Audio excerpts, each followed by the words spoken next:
Gran gusto de saludarlos en este nuevo programa de Corrientes de Pensamiento. Y está con nosotros un querido amigo, un argentino al que yo respeto enormemente, un argentino, el doctor Ricardo López Murphy.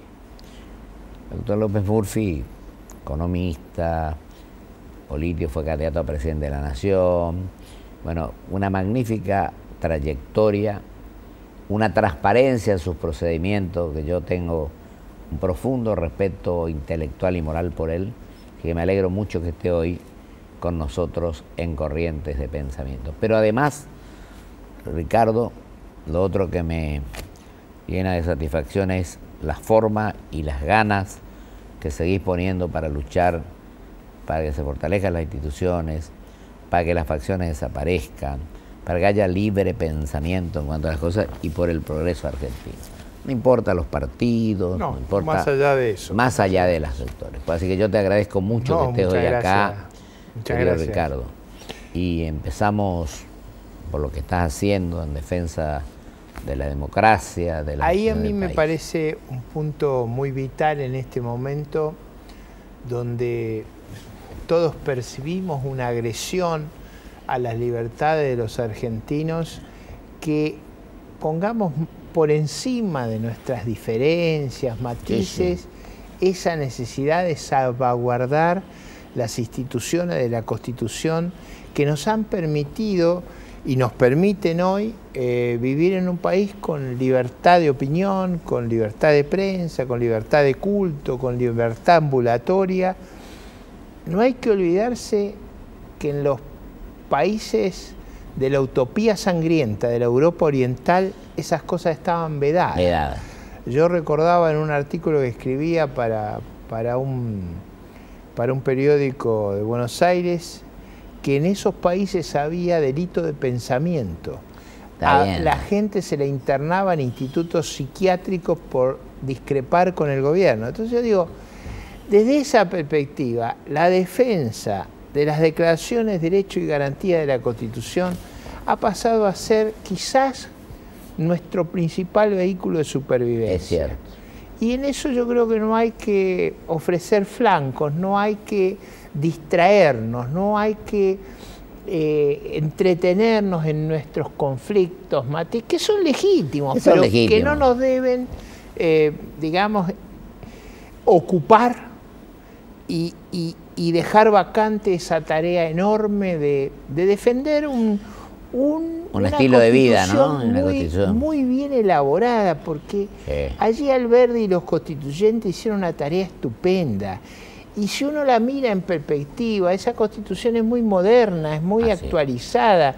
La defensa de los derechos de las personas, de los derechos civiles y ciudadanos, de los derechos humanos, es probablemente el capítulo más importante de una Constitución.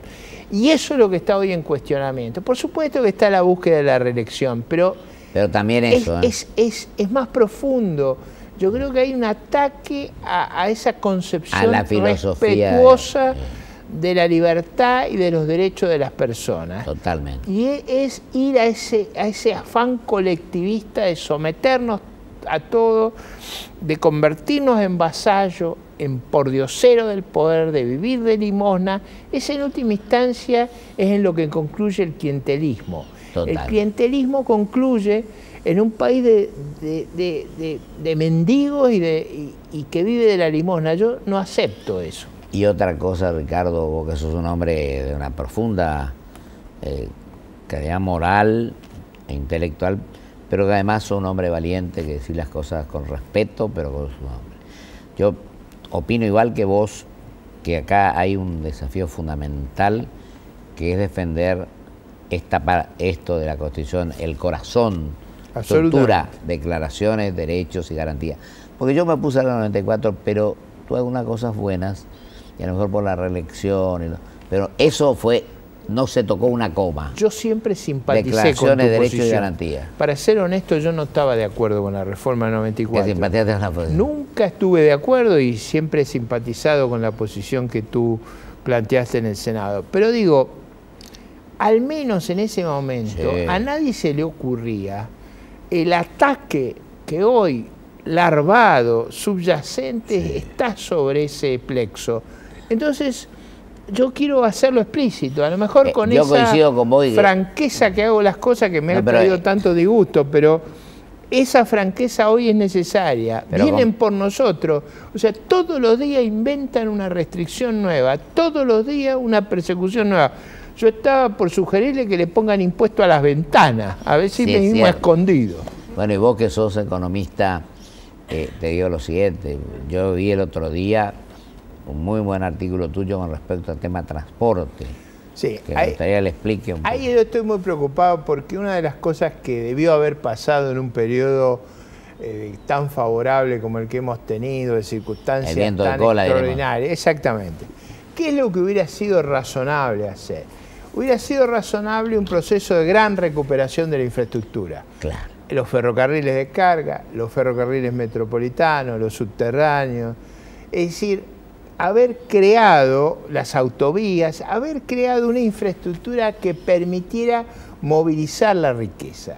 Yo hoy hablaba con una experta agropecuaria y estábamos, ¿qué hubiera pasado si el país hubiera hecho la trayectoria de Brasil? Brasil en los años 60 tenía el mismo rodeo ganadero que nosotros, claro. 60 millones de cabezas. Hoy tiene 220 millones de cabezas y nosotros tenemos 50. Sí. Es decir, no nos damos cuenta. Ahora, y bajamos 10 millones, Ricardo, exactamente. ¿no? Y si hubiéramos hecho bien las cosas, si produjéramos 150 millones de toneladas de grano y tuviéramos 80 millones de vacunos, ¿cuál sería el problema? Que no tendríamos en qué transportarla. Así es. Mira, vos no se puede creer esta situación donde todos los días descarrila un ferrocarril. No sé si están, es el único país donde descarrilan todos los días. Donde todos los días tenemos problemas, donde accidentes, se mata la gente. Ahora, eso no es que ocurre por casualidad, porque estamos partidos por la mala suerte. No, eso ocurre y se sabe imprevisión, por imprevisión, descuido, por subinversión, ¿no? por mal mantenimiento, y eso es porque ocurre lo mismo en Venezuela. Les explotó una destilería a un país que nada en petróleo. Ahora, ¿por qué les explota la destilería? Porque no hacen mantenimiento. Esta gente no hace mantenimiento. Vos tenés una crisis en los ferrocarriles que es monstruoso, una crisis en la energía que es monstruosa. Bueno, eso después quiero hablar más a fondo. Eso te genera una limitación. Hay que andar por los caminos argentinos, es una vergüenza. Pero hay funcionarios, y vos cuando fuiste no hiciste eso, que yo siempre digo, a veces se encierran en su despacho y no conocen ni la vereda de los despachos, menos la calle. Este es un poco el esquema. Exactamente. Y en esto yo te diría, hay un tema muy delicado, porque hay circunstancias donde la adversidad, por ejemplo en la época nuestra, la adversidad era tan grande que es muy difícil cuando tú tienes la soja a $140, sí, claro, conseguirlo. Ahora, cuando la tenés a 650, ahí te tiene que salir la plata por la oreja. Ahora, si vos tenés problemas cuando tenés las soja 6.50, imagínate lo que nos espera si bajara. Ahora, yo digo una cosa que digo, Ricardo, pero tenés una inflación que asusta. Absolutamente. Una recesión que está plantada. Pues, ¿viste lo que hizo Brasil ahora? La presidenta iban a crecer el 2,6, están creciendo el 1,7, y la presidenta Dilma se ocupa de ver cómo salen de esta cuestión. Bueno, preocupación importante. Ahí fíjate vos, cuando vos ponés las restricciones que han puesto, ¿qué son esas restricciones? Son un impuesto a la inversión. A la inversión. Porque en el fondo nadie viene a invertir donde se confiscan las empresas, claro, donde hay un paralelo que vale 40% más que el oficial. En esas condiciones se da esa rara situación que tú mencionas de una alta inflación y además receso. Y gasto público, 45%. Bueno, eso ha crecido de una manera extravagante. Yo venía hablando con el taxista cuando venía para acá y me dice, pero ¿puede ser cierto eso de que hay 1,5 millones de empleados? ¿Más? Sí. Más, subieron 1 millón. Ahora, claro, cuando uno lo compara, yo el otro día miraba los números de Venezuela. PDVSA era una de las mejores empresas latinoamericanas, tenía 26.000 empleados, ahora tiene 120.000. Ahora se le explota la destilería, en la otra época era la empresa ejemplar. Y a nosotros nos ha pasado algo similar. Hemos multiplicado el empleo público, hemos subido enormemente las jubilaciones sin aporte. Sí. O sea, todo eso lo que hace es castigar severamente a los que han cumplido a lo largo de su vida. Porque, digo, ¿cómo puede ser que tengamos 700.000 juicios de jubilados? Sí, tremendo. Los juicios de los jubilados, ¿por qué son los juicios? Porque no se respeta la legalidad, no el 82, no, sino simplemente la ley no se respeta. O sea que estuvo acá varias veces, yo lo considero una gran persona, al defensor, al ombudsman de los jubilados de la capital, que es el doctor Eugenio Semino, que hacen mediciones en mayo y en diciembre, y están sorprendidos, dice, los juicios empiezan pero a miles por día. Es que se han hecho 700.000 juicios, pero son juicios donde la gente lo que demanda es que el ANSES respete la legalidad, las leyes. Pero al ANSES le han metido la mano. Bueno, entonces, por eso te digo, si una vos barbaridad. dedicás la plata del ANSES a los planes de vivienda, a las computadoras, a todo lo que no corresponde, pero yo no sé si te has reparado en ese médico que tiene 103 años y le ganó los juicios hasta la corte y le dice, bueno, pero ahora le falta el juicio de ejecución. Es una cosa, es una burla. Sí. El secretario del ANSES, el director del ANSES va a la corte y dice, no tengo plata para pagar nada. Sale de la corte y empieza a repartir. Entonces uno dice, ahí hay un desquicio en la seguridad social, en el transporte, en la energía, en los caminos, en la infraestructura, ahí donde tenemos. Y lo que vos decís en la inversión, porque cuando vos ves que no hay regla clara de juego, que se le mete la mano al dinero de los jubilados, no solamente los que se jubilan ya o están por jubilarse, se van a jubilar, que no saben dónde parar los fondos que aportan, sino también los jóvenes que comienzan a trabajar, no, claro, que hablábamos con vos pasada. Pero además, dicen, ¿dónde va a ir a parar mi dinero? ¿Para qué voy a aportar? Pero además, fíjate, si le vamos a pagar lo mismo al que aporta que al que no aporta, claro, inevitablemente todo el mundo va a tratar de esquivar los aportes. Así es. Es decir, estamos generando un mal comportamiento por las conductas del Estado. Yo creo que eso es muy malo. El artículo que mencionaba es un artículo que se refiere al problema de subterráneo. Los transportes, es de subterráneo.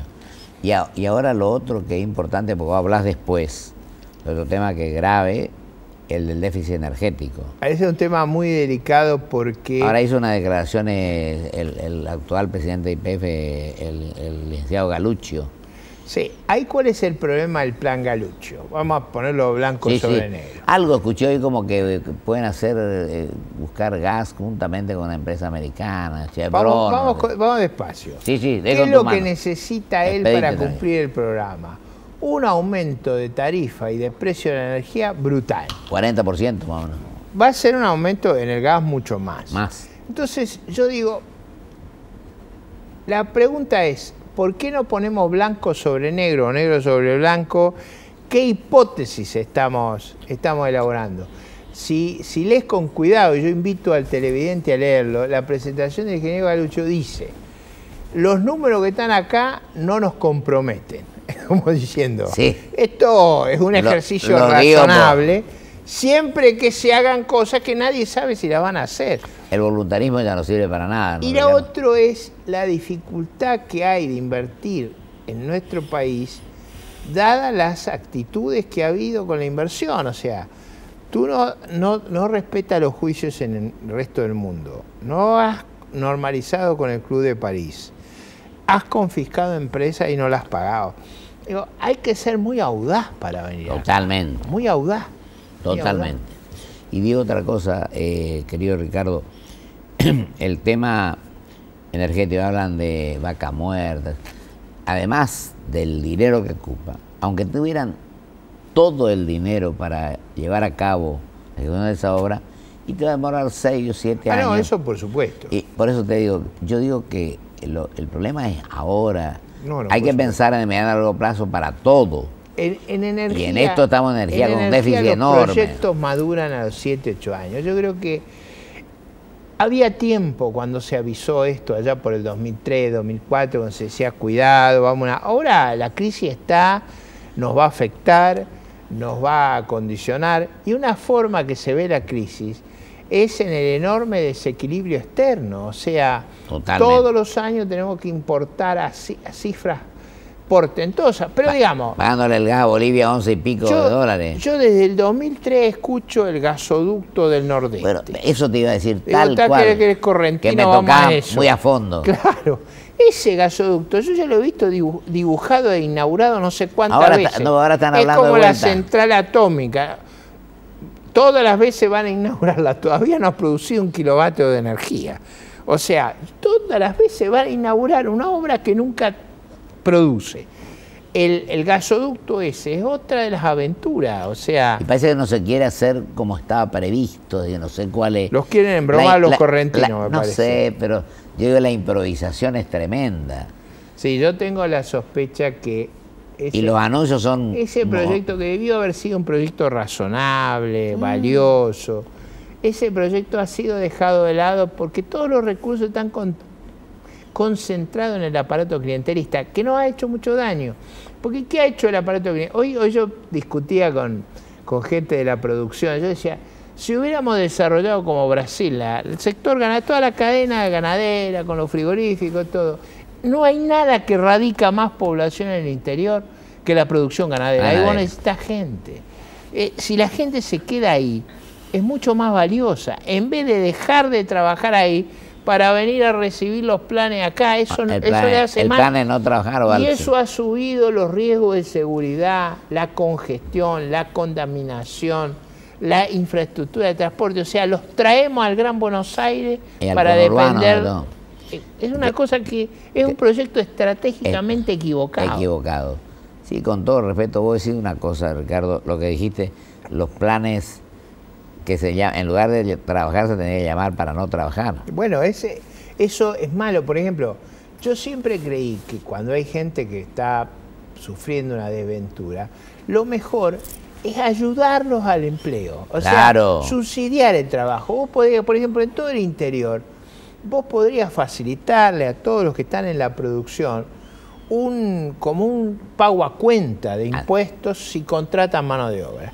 Eso a la gente la hace trabajar, la acostumbra a levantarse temprano, a cumplir los horarios, a ser disciplinado, todo eso construye toda una cultura social. El tipo que está acostumbrado a que le ponen la plata sin trabajar, ese lo estropea. Y yo digo una cosa, te agrego esto, Ricardo, lo que vos decís, la comparto totalmente. Pero además, este incremento de más de 1 millón de empleos públicos, o de ñoquis públicos, porque en realidad vos vas a los hospitales y no hay enfermeras, no hay medicamentos, es decir, que van a cobrar nada más. Y se aumentó 1 millón, pero no solamente el gobierno nacional, también la provincia y muchos municipios. Exactamente. Para ser justos hay que decir eso. Y lo otro que yo creo que vos tenés razón es este tema de la imprevisión, la gente ya está preocupadísima ahora por este tema, por la precariedad del empleo. La mayor preocupación en todas las mediciones es la inseguridad. La segunda que eso se ha hecho extraordinariamente grave. Tremendo. Porque si vos, una función ilegable. Si vos, el mensaje que le da a la sociedad es que estás organizando a los delincuentes para hacer tu batallón de choque, si vos le decías a la gente, estamos organizando a la delincuencia para que sea nuestro batallón de choque, es muy difícil. Es tremendo. Que vos puedas crear en la sociedad la sensación de que hay una obsesión frente al delito. Acá no hay una obsesión frente al delito, pero digamos, no es muy diferente a lo que pasa en Venezuela. En Venezuela había, que era un número muy alto, 4.000 asesinatos antes de Chávez. Ahora hay 20.000. 20.000. Entonces, ese cambio. 5 por 4, 20. Ese es el cambio. No estoy citando a nadie raro, estoy citando a Marina Corino Machado, una de las legisladoras más importantes de Venezuela. Totalmente. Y lo otro, el segundo lugar está ocupando la inflación. Y el tercero, el empleo, que tiene una enorme preocupación. Y el cuarto ya entró a jugar la corrupción, que hablábamos como el otro día. En eso tenemos escándalos todos los días. Por ejemplo, haberle dado la fabricación de billetes a una empresa que no sabemos quiénes son los dueños. No se sabe quiénes son los dueños. Digo, ¿en qué país ocurre eso? A mí... Y se expropió sin saber quiénes son los dueños. Bueno, pero esa es la pregunta. ¿A quién le van a pagar las acciones? Además, no tenemos que hacer cargo de las deudas. Así es. Eso es lo que tiene que tener. Ricardito, yo te agradezco muchísimo. Yo sé que vas a seguir trabajando más que nunca. Me lo dijiste el otro día y estoy corroborando. Así que yo creo que entre todos, cualquiera sea el sector al que pertenezcamos, tengamos pequeñas diferencias. Yo ya no hablo de unidad, yo utilizo la palabra entendimiento. No sé qué opinas vos. Yo estoy de acuerdo y yo diría que nos va la vida en defender las instituciones de la libertad. Perfecto. La vida digna de ser vivida nos va en la defensa de las instituciones. Esa palabra es sagrada para nosotros. Te agradezco mucho, gusto, querido Ricardo, muy amable. Gracias. Vamos a un corte y vuelvo con mis conclusiones.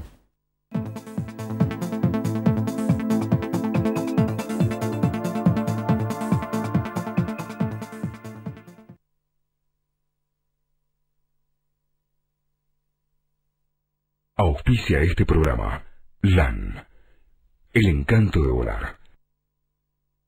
Grupo Petersen, desde 1920, construyendo el país.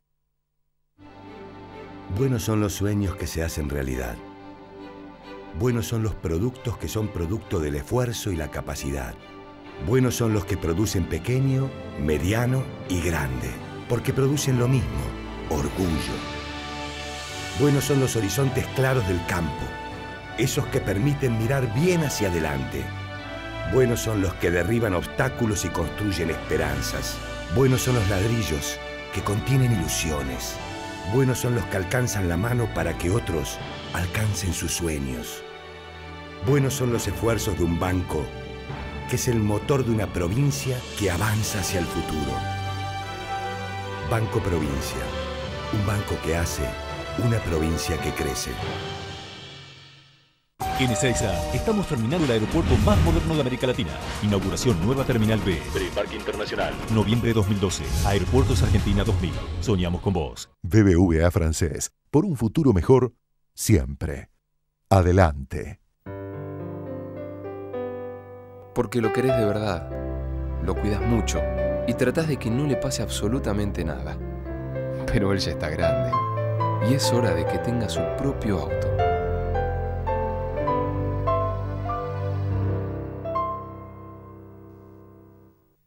Abrí los ojos.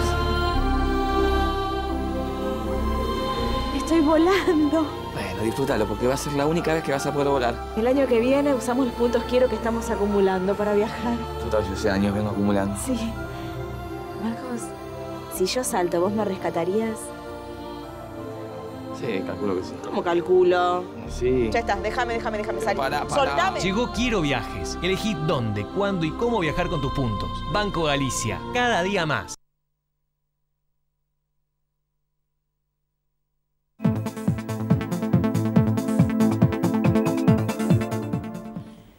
Ha sido un gusto dialogar y escuchar el análisis, los conceptos, lo que está persiguiendo en su trajinar permanente, sin descansos, un hombre de la catadura moral e intelectual de Ricardo López Murphy. Militamos en partidos distintos, lo que fuere, pero ha desarrollado y desarrolla una tarea con un espíritu enormemente constructivo, tratando de buscar el entendimiento, las coincidencias, pero defendiendo un fundamental, como lo dijo al final de nuestro diálogo, que es la libertad, que creo que es un valor al cual no podemos renunciar, venga lo que venga. Y sobre todo, con educación y con respeto, plantar las cosas tal cual uno las ve, las piensa, las siente y quieren que se lleve a cabo, con coraje intelectual, con envergadura moral, con profunda convicción por lo que se hace. Entonces creo que en este momento en el cual hay nubarrones muy gruesos con respecto a la libertad, al que es mi adversario o es mi enemigo, dicen algunos, porque no piensan como uno, donde no tenemos la suficiente humildad para reconocer que hemos cometido errores. Yo creo que todos tenemos que ser sinceros y decir esto. Además, creo que la valentía y el coraje es fundamental para defender las instituciones de la República, para que el poder la división de poderes tenga plena vigencia, para que las provincias argentinas no sean tratadas como si fueran ciudadanos de segunda, porque yo creo que es tan argentino el que vive en cualquier lugar del país, del interior más humilde de los lugares del país, como el que vive en la ciudad de Buenos Aires o en los grandes centros poblados. Y tenemos que tratar de evitar que la gente del interior se venga incluso a padecer necesidades en muchos casos, como a veces en el conurbano, problemas laborales, etc. Hay este estudio que ha hecho la Universidad Católica Argentina. Yo ya lo he dicho varias veces. 2 millones de argentinos casi tendrían hambre, y más si se cumpliera aquel vaticinio de algún funcionario que habló de que con 6 pesos por comida se puede vivir en la Argentina. Hay 6,5 millones de gente pobre. Hay 6.400.000 jubilados en la Argentina. Yo creo que ha llegado el momento que nos sentemos a hacer un gran debate nacional, un proyecto de país, y el mejor programa que podemos exhibir es cumplir con lo que establece nuestra Carta Magna. Porque en lugar de pensar en la reelección, en que voten otros, creo que tenemos que pensar que nuestro compromiso y nuestra obligación, en este momento complicado que vive el mundo, también nosotros tenemos la obligación de trabajar entre todos, buscando los puntos de coincidencia. Y creo que el punto de coincidencia en este momento fundamental, además de todo lo social que he manifestado, educación, de salud, etcétera, es evitar que nuestra Constitución cambie sus declaraciones, derechos y garantías. Muchísimas gracias. Hasta el próximo programa, si Dios quiere.